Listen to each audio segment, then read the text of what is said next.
So hello and welcome back to my channel that is economic Pathshala by doctor Ananya. आज हम बात करने वाले हैं about the economic current affairs for the month of December, that is 23rd of December to 28th of December. So moving on to the very first news, that is President Draupadi Murmu gave assent to the Viksit Bharat Guarantee for Rozgar and Ajivika Mission Gramin Bill 2025, जो कि बहुत ज़्यादा famous हो रहा है किस नाम से, that is VBG RAM G bill. तो आप बहुत ज़्यादा सुन रहे होंगे, न्यूज़ में चल रहा है। ये क्या है, ये VBG राम जी बिल? तो ये जो एक बिल है ये आया है for the rural employment and इसने रिप्लेस किया है मनरेगा को। तो पहले आपको थोड़ा बहुत मनरेगा के बारे में पता होना चाहिए, फिर हम बात करते हैं इस बिल के बारे में। तो पहले आपको पता है कि क्या था, national rural employment guarantee act था 2005 का। उसके बाद उसको रिप्लेस करके उसका नाम चेंज किया गया, that is MG NREGA, that is Mahatma Gandhi national rural employment guarantee act 2009। उसके बाद अब 2025 में इसका फिर से नाम चेंज कर दिया है और कुछ चेंजेस करे गए हैं इसके अंदर। इस बिल के अंदर बताया गया है, दैट इज, देखिए नाम से पहले आप इसको समझिए, विकसित भारत। तो आपको ये पता होना चाहिए हमारा विकसित भारत का टारगेट क्या है, 2047, राइट। तो 2047 तक हमें क्या बनना है, एक डेवलप्ड नेशन बनना है, राइट। तो गारंटी फॉर रोजगार, ठीक है। तो जो ये जी है ये हो गया गारंटी फॉर रोजगार एंड आजीविका मिशन ग्रामीण बिल 2025। ये कौन से आर्टिकल के यूज़ करते हुए प्रेसिडेंट ने पास किया, आर्टिकल 111। और इस बिल के अंदर 2 SDGs को फोकस किया जा रहा है, दैट इज़ SDG 1, यानी कि कोई भी भूखा नहीं होना चाहिए एंड डिसेंट वर्क मिलना चाहिए, दैट इज़ SDG 8। ओके, आपको पता होना चाहिए कि हमारे 1 to 17 गोल्स जो SDG के वो बहुत इंपॉर्टेंट है। आपको नंबर वाइज सारे याद होने चाहिए। अगर आपको नहीं आते हैं तो मेरी एक प्लेलिस्ट बनी हुई है निमोनिक्स के नाम से, ट्रिक्स के नाम से, तो वो आपको पता होना चाहिए, वहाँ पर देख लीजिए। मैंने सारे SDG गोल्स नंबर वाइज याद करवा रखे हैं कि कैसे करने हैं, ठीक है। ओके, तो अब बात करते हैं नई कंडीशंस क्या है। तो ये 4 न्यू पॉइंटर्स हैं जो कि इस बिल में दिए गए हैं, जो कि आपको याद रखने हैं। फर्स्ट इज, जो 100 डेज का वर्क मिलता था गारंटेड वर्क, वो बढ़कर हो गया 125 डेज, ठीक है। गारंटेड पीरियड में आपको काम मिलेगा और कैसा मिलता है, अनस्किल्ड मैनुअल लेबर वर्क, ठीक है। अनस्किल्ड वर्क मिलता है, यानी कोई स्किल वाला काम नहीं करवाया जाएगा आपसे। थर्ड, अब जो ये चीज़ बोली गई ये बहुत इंपॉर्टेंट है, दैट इज़ कोई भी काम नहीं दिया जाएगा during the monsoon season. Monsoon season कह सकते हैं या फिर आपको ये कह सकते हैं पीक एग्रीकल्चर सीजन है, जहाँ पर लेबर की अवेलेबिलिटी ज़रूरी होती है। और वो कितने दिन है, 60 दिन। 60 दिन ऐसे होंगे जहाँ पर फार्मर के पास अपने खेतों में काम है, वो बोने का काम करेगा, कटाई का काम करेगा, सोइंग एंड हार्वेस्टिंग करेगा, लेकिन वो क्या है, उसको मनरेगा के दौरान वो काम नहीं दिया जाएगा, ठीक है। सेकेंड थिंग बोली गई है, अब ये कौन से डेज होंगे, यानी वो 60 दिन कौन से होंगे, तो ये बोला गया है ये कौन डिफाइन करेगा, ये स्टेट डिफाइन करेगी। स्टेट मतलब स्टेट गवर्नमेंट जो है अपने अपने एरिया वाइज डिवाइड करेंगी। ये दोनों बातें जो हैं वो एक पर्टिकुलर आर्टिकल के अंदर दी गई है, जिसको याद करना बहुत इंपॉर्टेंट है, ठीक है। अगर आपने वो याद नहीं किया, क्योंकि वो आ सकता है पेपर में, तो इसलिए वो याद करना भी आपके लिए काफ़ी इम्पॉर्टेंट है। ओके, तो कौन सा है वो, दैट इज़ इस बिल का section number 6(1) and section number 6(2). तो सेक्शन नंबर 6(1) क्या कहता है, सेक्शन 6(1) कहता है कि कोई भी काम नहीं होगा during the peak agriculture season, यही बताया अभी मैंने आपको। और वो पीक एग्रीकल्चर सीजन कितने दिन का है, 60 दिन का। और सेक्शन 6(2) क्या कहता है, वो कहता है कि state must notify in advance की पीरियड, ऐसे कौन से 60 वो दिन हैं जहाँ पर सोइंग और हार्वेस्टिंग होगी, उस दिन जो है फार्मर कोई भी काम नहीं करेगा, ठीक है। Moving on to the next thing, ये एक सेंट्रली स्पॉन्सर्ड स्कीम है, सेंट्रली स्पॉन्सर्ड स्कीम है, लेकिन इसको ऑपरेशनलाइज कौन करेगा, मतलब स्टेट गवर्नमेंट, क्योंकि हर स्टेट में अपना अपना है, तो हर स्टेट अपने हिसाब से देखेगा, ठीक है। और moving on to the next point, ये अगेन फॉर इम्पॉर्टेंट है कि under section 22 of the bill cost sharing pattern बताया गया है। कॉस्ट शेयरिंग पैटर्न मतलब आपने देखा होगा, पहले भी UGC नेट में कई बार क्वेश्चन पूछा गया है कि पर्टिकुलर स्कीम से रिलेटेड कि स्कीम का पैटर्न क्या है, कॉस्ट शेयरिंग पैटर्न क्या है, राइट। तो जैसे सेंटर और स्टेट है तो इसका 60-40 का रेशियो रहेगा। 60-40 का रेशियो मतलब कि सेंटर 60 देगी, 60% अमाउंट देगी, स्टेट्स 40% देगी, ठीक है। नॉर्थ ईस्ट या फिर हिमालयन रीजन्स हैं, या फिर ऐसे UTs हैं जिसमें कोई भी लेजिस्लेचर नहीं होता, जिसमें लेजिस्लेचर होगा, विद लेजिस्लेचर वाले में क्या होगा, 90-10 का रेशियो रहेगा। और 100% सेंट्रल फंडिंग होगी for the UTs without legislature, ठीक है, तो ये बहुत इंपॉर्टेंट है, इसको प्लीज़ आप याद रखना। अभी हम एक और न्यूज़ करेंगे, उसमें भी सेम आएगी, तो आपको ये बस याद रखना है कि सेंट्रली स्पॉन्सर्ड स्कीम है, स्पॉन्सर्ड है यानी स्टेट का भी इसमें क्या रहेगा, रोल रहेगा।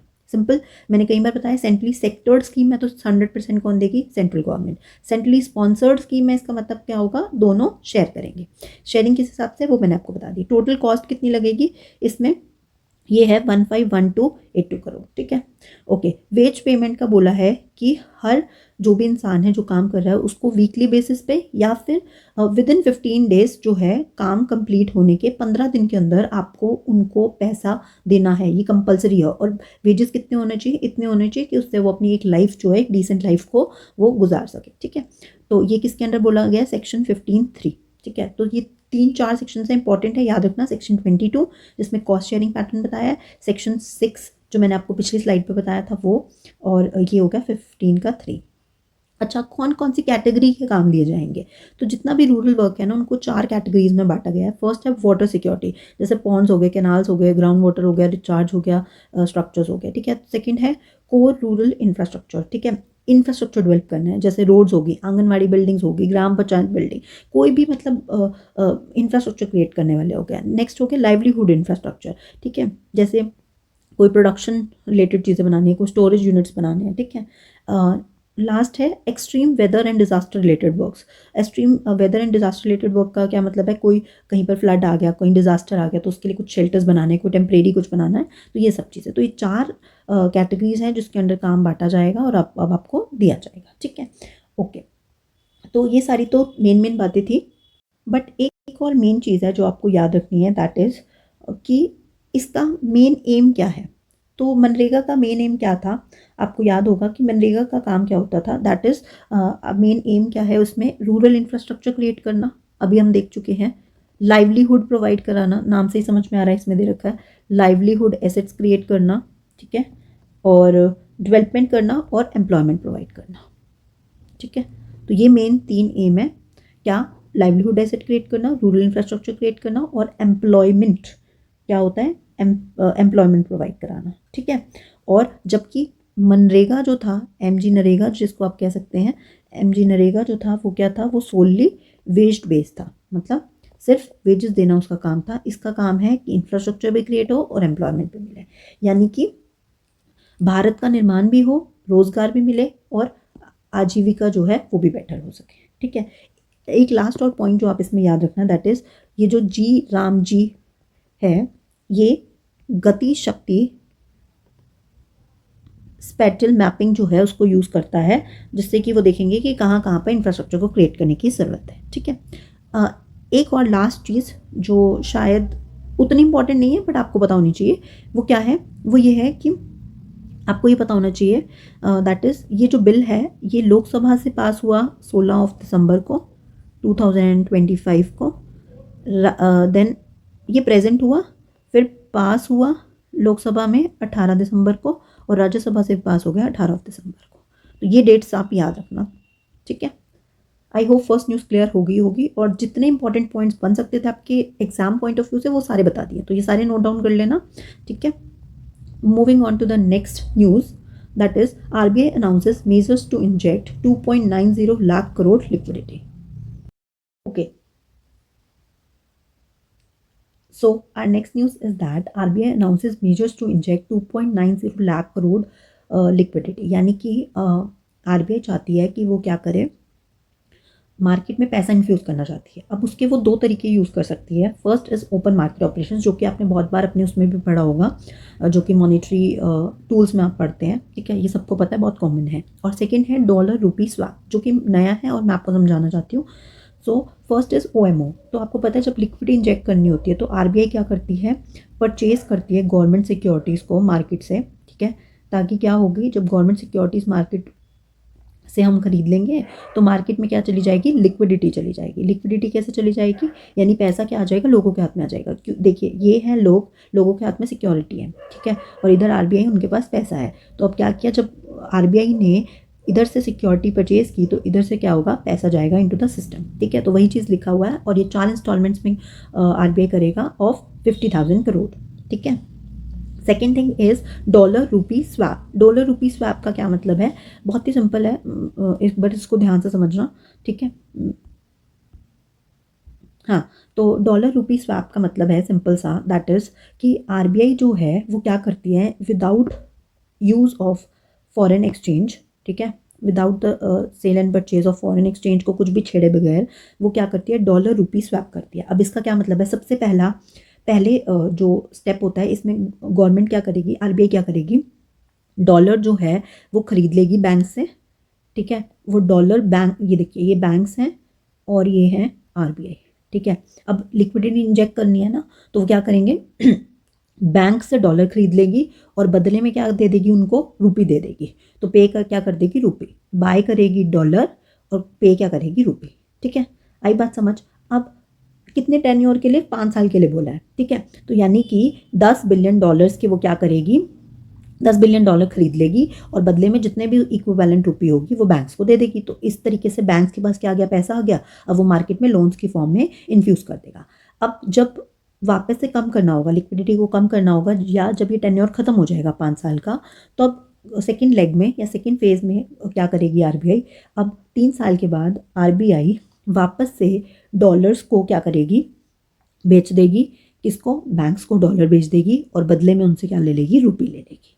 तो वापस से क्या करेंगे, वो रुपी बैंक वाले आरबीआई को दे देंगे और इधर से रुपी की जो लिक्विडिटी है वो कम हो जाएगी।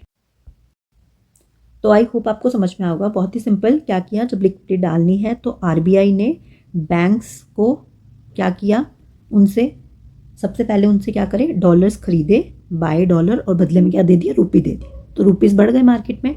और जब खरीदने थे, जब वापस करनी होगी लिक्विडिटी को, तो वो क्या कर देगी, सेल करेगी उनको डॉलर, ताकि उनके पास डॉलर आ जाए और रुपी किसके पास आ जाए, आरबीआई के पास आ जाए, ठीक है। तो इस तरीके से लिक्विडिटी को कंट्रोल करता है कौन, आरबीआई। आई होप ये सेकेंड तरीका आपको समझ में आ गया होगा, ठीक है। इसका फ़ायदा क्या है, मैंने आपको बता दिया कि बिना नोट को प्रिंट करे, बिना फॉरेक्स अकाउंट्स को छेड़े हम क्या कर सकते हैं, पैसा डाल सकते हैं in the market. Okay, so next news is that प्रधानमंत्री ग्राम सड़क योजना marks 25 years of transforming rural connectivity। तो प्रधानमंत्री ग्राम सड़क योजना को 25 years कंप्लीट हो गए हैं। कब लॉन्च हुई होगी, 25 दिसंबर 2000 में, ठीक है। It was dedicated to Atal Bihari Vajpayee, ठीक है। बेसिकली इसका काम क्या है कि रूरल एरिया में हर वेदर रोड होनी चाहिए। ऑल वेदर रोड मतलब गर्मी हो, बारिश हो या धूप हो, तो वो रोड जो है आपकी प्रॉपर रहनी चाहिए। ऑब्वियसली किसके अंडर आएगा, मिनिस्ट्री ऑफ रूरल डेवलपमेंट के अंडर। इसके 4 फेजेस हैं, 2000 में आया था first, then 2013, then 2019 and last one is 2024 to 29। तो आपकी जो रोड कनेक्टिविटी है वो अभी तक 62,500 किलोमीटर की हो चुकी है। एंड ये जो टारगेट है इसमें 95% टारगेट हम अभी से ऑलरेडी अचीव कर चुके हैं। देखिए नेक्स्ट स्लाइड पे लिखा है, that is 95% of the physical progress has been done by December 2025। अच्छा, ये सेंट्रली स्पॉन्सर्ड स्कीम है, अभी बताया था। सेंट्रली स्पॉन्सर्ड स्कीम का क्या मतलब होता है, that is it was sponsored by the centre and state. तो इसमें 60-40 का रेशियो, यानी सेंटर 60 देगी तो 40 स्टेट देगी। 90-10 मतलब नॉर्थ ईस्टर्न स्टेट्स हो, हिमालयन हो, जम्मू एंड कश्मीर हो, या यूटी विद लेजिस्लेचर वाली जो भी होंगी, वो 90-10 का रेशियो रहेगा। सेंटर 90 और स्टेट 10 देगी, और 100% होगी सेंट्रल गवर्नमेंट के द्वारा फंडिंग, अगर यूटी विदाउट लेजिस्लेचर है तो।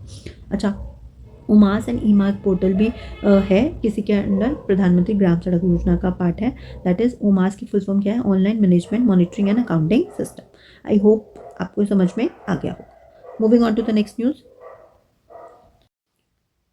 Okay, so last news for this week is Madhya Pradesh plans to adopt a rolling budget from 2026-27। तो सबसे इम्पोर्टेंट क्या है कि किसने बोला है, मध्य प्रदेश ने बोला है। और ये अनाउंस किसने किया, उनके जो भी फाइनेंस मिनिस्टर हैं स्टेट के, दैट इज़ जगदीश देवड़ा, ठीक है, उन्होंने ये बोला है। Now what is rolling budget, आपको ये पता होना चाहिए, यही इंपॉर्टेंट है इसमें। रोलिंग बजट का मतलब क्या होता है कि जो भी आप बजट बना रहे हैं, आप एक पूरे साल के लिए बना रहे हैं, एक पर्टिकुलर टाइम पीरियड के लिए बना रहे हैं, फिक्स टाइम पीरियड के लिए बना रहे हैं, and it keeps on updating. How, देखो एक एग्जाम्पल से समझते हैं। मान लीजिए आपने एक बजट बनाया फ्रॉम जनवरी टू दिसंबर 2025। अब मान लीजिए जनवरी 2025 ख़त्म हो गया, ठीक है, आपका ये वाला मंथ कंप्लीट हो गया, तो अब आप क्या करेंगे, अब जो आपका बजट होगा it will move from February 2025 to, अगर आप करोगे तो दिसंबर 2025 तक तो 11 मंथ होंगे, तो आपको क्या करना पड़ेगा, आपको दिसंबर तक नहीं, आपको क्या करना है, जनवरी 2026 तक अपना अगला बजट बनाना होगा, यानी आप एक मंथ और एक्स्ट्रा ऐड कर देंगे। इस तरीके से क्या होगा कि आपने जो एक फिक्स टाइम बना रखा है अपना 12 मंथ्स, उतने का ही रहेगा बजट। मोर ओवर जो भी अपडेशंस होंगे, जैसे आपको लगा कि 1 मंथ में अगर कोई आपको चीज़ की कमी लगी तो आप उसको क्या कर देंगे, अपडेट भी कर देंगे। अब मान लीजिए फेब भी ख़त्म हो गया, तो आप क्या करेंगे, मार्च 2025 से लेकर फेब 2026 तक का बजट बना देंगे। एंड इस तरीके से हमारा रोलिंग बजट काम करता है। तो मध्य प्रदेश जो है वो मध्य में है, तो वो कहते हैं हम रोल करके कहीं नहीं जा सकते। इस तरीके से जस्ट आपको एक निमोनिक बता रही हूँ याद करने के लिए कि हम रोल करके कहीं नहीं जा सकते, मध्य में है, तो हम इसलिए क्या अडॉप्ट करेंगे, रोलिंग बजट अडॉप्ट करेंगे। तो आपको पता होना चाहिए रोलिंग बजट किसने अडॉप्ट किया। तो आई होप आपको आज की सारी न्यूज़ समझ में आ गई होंगी। अगर कोई डाउट है तो आप नीचे लिख सकते हैं कमेंट बॉक्स में। अच्छा, हमने कौन कौन सी न्यूज़ डिस्कस करी एक बार देख लेते हैं। फर्स्ट आपकी बिल की हो जाएगी वीबी जी राम जी बिल, ठीक है, वेरी इंपॉर्टेंट। नेक्स्ट हमने बात की कि आरबीआई कैसे इंजेक्ट करता है लिक्विडिटी को। थर्ड इज़ प्रधानमंत्री ग्राम सड़क योजना, 25 ईयर्स कंप्लीट हो गए हैं।